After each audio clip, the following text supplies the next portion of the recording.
Morning. Right. What we're going to talk about today is Baidu, Baidu. Now, it's a Chinese AI large language model. It's predicted by some to be a rival to ChatGPT. Now, where's the camera? Now, I know you've probably not heard of it. One thing that is interesting is that they've just changed their business model. Rather than it being proprietary, i.e., closed source, you can't see the code and you have to pay for it, such as ChatGPT, they've they just made it open source. And although I haven't actually had a chance to play with it yet, it's only been open source literally 2 days ago. It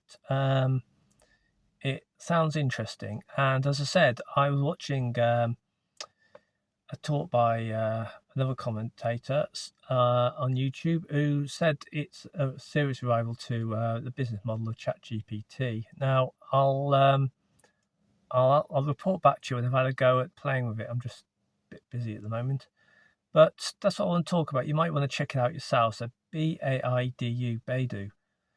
It's not the only Chinese AI model, of course. There's so I didn't sleep very well last night. DeepSeek.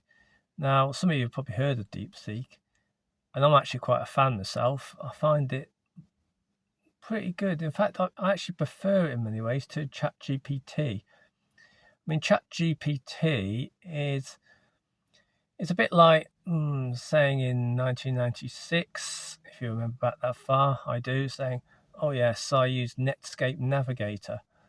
It's really good," or CompuServe, or whatever. Back then, 1996, Google didn't exist. Or if it existed, it wasn't well known. And I think AI is at the same place now. We've got what we have now, which is the one everyone knows about, ChatGPT, may or may not be the one everyone's using in a few years' time. So it's something to watch out for. So I'm just checking I'm recording, rather than just talking to my phone, looking at the picture of myself, looking slightly bleary-eyed. Yeah, so for those younger than me, I would say, don't just assume that the AI tools that we have now, the predominant one in the West being ChatGPT, don't assume that is what you're going to still be using in 5 years' time, because things change. And it has happened with the early days of the World Wide Web and the internet. I say the World Wide Web because the internet predated that by years, but it was mainly a military and then and also academic service. But until the World Wide Web was developed by Tim Berners-Lee roughly around 1990, it was very niche. But yeah, so back to what I was saying, Baidu, worth checking out, maybe open source, so it's free to download and modify. Obviously, there's different sorts of AI license, different sorts of open source license. So you need to check that out. And I've not had much of a chance to get to grips with it yet. In fact, I haven't really at all. I might do a bit later today, but I'll report back to you when I have. As I say, it's been predicted as a threat to ChatGPT. And it'll be interesting to see what happens, politically. Will, for instance, United States, I know they're not keen on things Chinese. Like, for instance, they have big import tariffs on Chinese cars, which effectively makes them not viable to sell in the United States. I think it's over 100% tariff. Will they do the same with things like Baidu?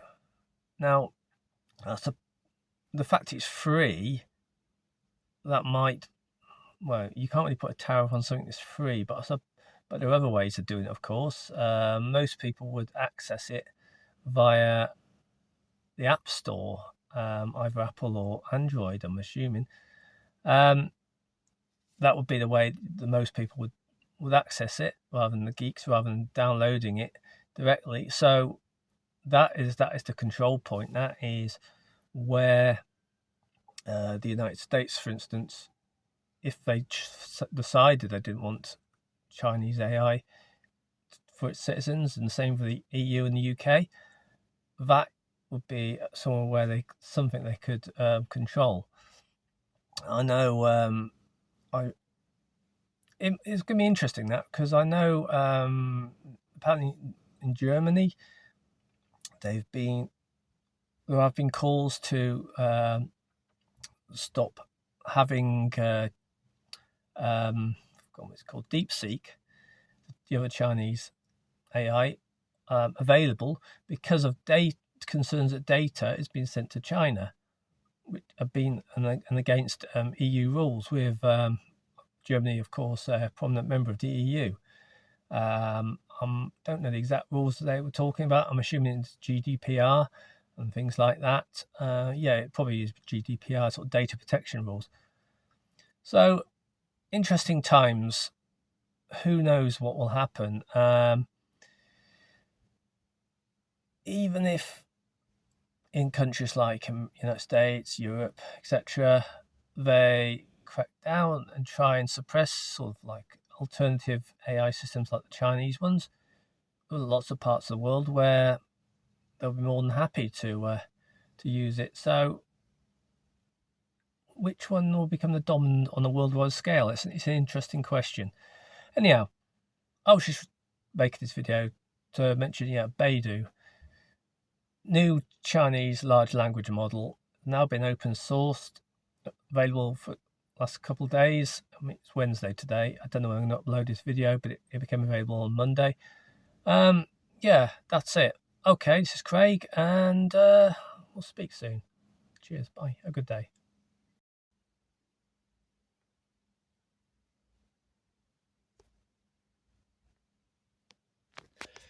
Let's turn off.